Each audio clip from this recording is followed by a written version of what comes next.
My family tricked me. From as far back as I could remember, the Holloway family had a peculiar tradition.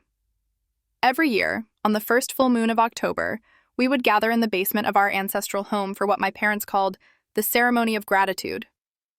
It was a sacred event, they said, meant to honor our ancestors and ensure prosperity for the year ahead.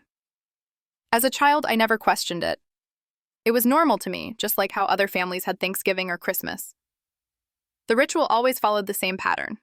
We'd dress in dark, flowing robes. Mine was a smaller version of my parents', tailored for me when I turned 5. The basement was dimly lit, with candles casting flickering shadows on the stone walls. In the center of the room was a large circular table carved with intricate symbols I couldn't decipher. My dad would place a silver chalice in the center, filled with a thick, dark liquid that smelled metallic. My mom would lead us in a chant, words in a language I didn't recognize but had memorized by heart. Then, we'd each take turns sipping from the chalice.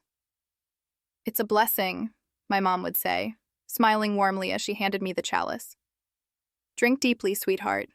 The ancestors are watching." I never liked the taste.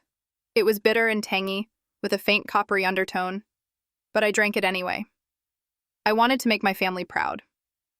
Afterward, we'd sit in a circle and share stories about the past year, expressing gratitude for our blessings. It always ended with hugs and laughter, and I'd go to bed feeling warm and loved. But last year, everything changed. I was 23, living on my own in the city, and I hadn't thought much about the ceremony in years. But when October rolled around, my parents called, insisting I come home. "It's traditio," my dad said firmly. "You can't miss it. We need you there." I felt pang of guilt. I hadn't been home in a while and I missed my family. So I packed a bag and drove back to the old house. The moment I walked in, though, something felt off. My parents were unusually tense, exchanging furtive glances whenever they thought I wasn't looking. My younger brother, Ethan, who had always been cheerful, was quiet and withdrawn. The ceremony began as usual. We donned our robes, lit the candles, and gathered around the table. But when my mom handed me the chalice, I hesitated. The liquid inside looked darker than I remembered, almost black. The metallic smell was overpowering, making my stomach turn.